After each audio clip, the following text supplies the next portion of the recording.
let me make maybe 2 or 3 statements, very down-to-earth statements or offers. Well, Tilly has told you about the Euratom brochure that's still there and could be bought for a mere €2. Very precious. And that updating international nuclear law collection of about 25 articles by mostly renowned lawyers, experts of international environmental law and other law domains.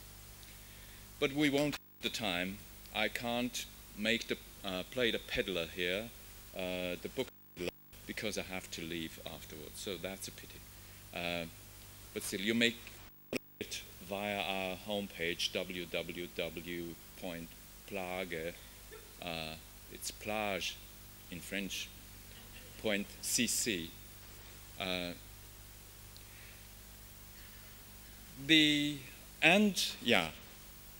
Mathilde has left me something to mention. My lifetime career, anti-nuclear lifetime career, this benevolent engagement and commitment started with that big Austrian fight against our one and only. There should have been 7. We should have at least 3 by now. But it's remained the one and only nuclear power plant in Austria, and most of you know, but all won't probably, that it was ready to get started, and through a referendum which we wrought away, from our government, we won in 1978. Zwentendorf did not go into operation. And this is the story. Kein Kernkraftwerk in Zwentendorf, no nuclear power plant at Zwentendorf. The story written by many of the main actors.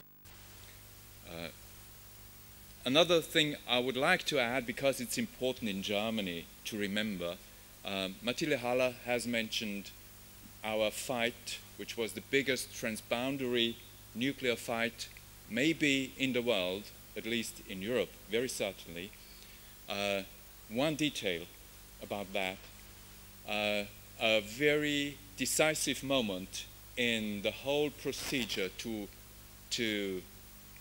authorize that plant, the project to go on, the construction to go on, was the collection of written objections, which is part of the official procedure in Germany, of written objections to that plant project. And in Germany, they collected 440,000 written objections. In Austria, has maybe a tenth, I don't really know, of the population. We collected 440,000 written objections.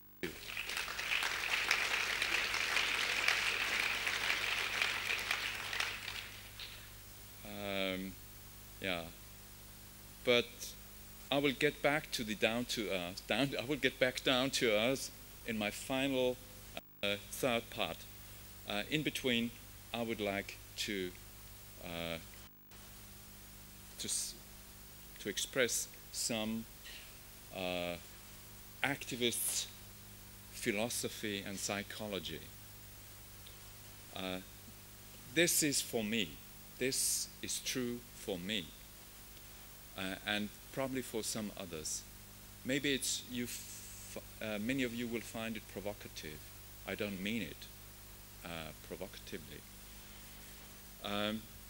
But I think, and it's true for myself, because it makes me stronger. It has allowed me to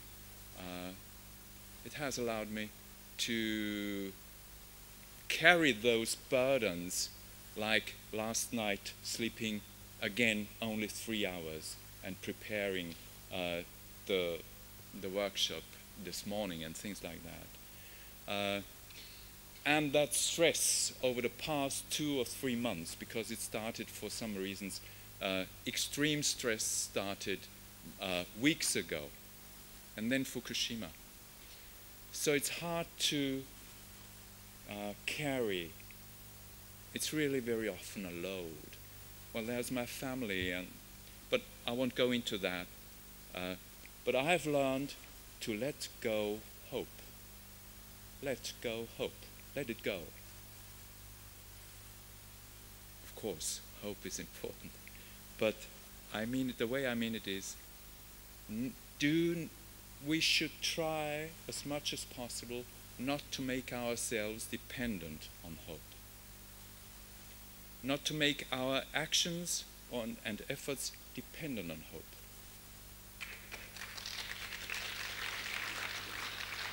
But do it, whatever the outcome, hopeful or not. Very recently, I found prominent confirmation of this in a one-line sentence by Albert Camus. Nous n'avons pas besoin d'espoir. Nous avons seulement besoin de vérité. We do not need to have hope. We only need truth. This is exaggerated, of course, but there is a big truth in this. And believe me, it is understood like this, not to make oneself dependent on hope, gives something like inward liberation. You make yourself free to act, and not depressive, and not, it's not defeatism, I don't know if that's the word in English too. Kein Defetismus. That's the way I mean that. I love to live without illusions. Not without dreams, but without illusions. And I find it important for all of us to live as largely as possible without illusions. Getting back, final part, to more down to earth. Though this is very down to earth, of course. My most important wish for the nuclear policy in the future, the very near future, medium-term future, is that the Euratom Treaty will be at least earnestly, seriously reformed, if not abolished. It is very little known, even among no-nukers, depending on countries. If it is not, the atomic industry, the nuclear industry, within 3 to 5 years after Fukushima, will have the same advantage it kept after Chernobyl.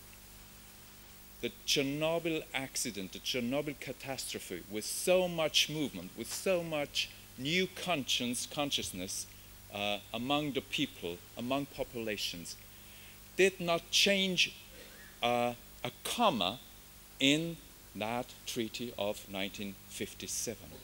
And this means that the fortress of pro-nuclear privileges that the Euratom Treaty is continued to exist. And after some silence, for 1, 2, or 3 years, the nuclear industry could go on as if nothing had happened on this basis. So I would like you to take away this from here. Read about Euratom as much as you can, and pass on the information. Go on our website if you need a starting point. But try to understand, if you don't yet, and to vividly understand that it's important to fight the letters on the paper. Goodbye.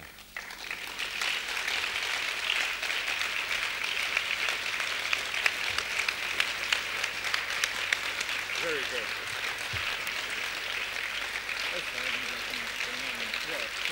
I just wonder when you're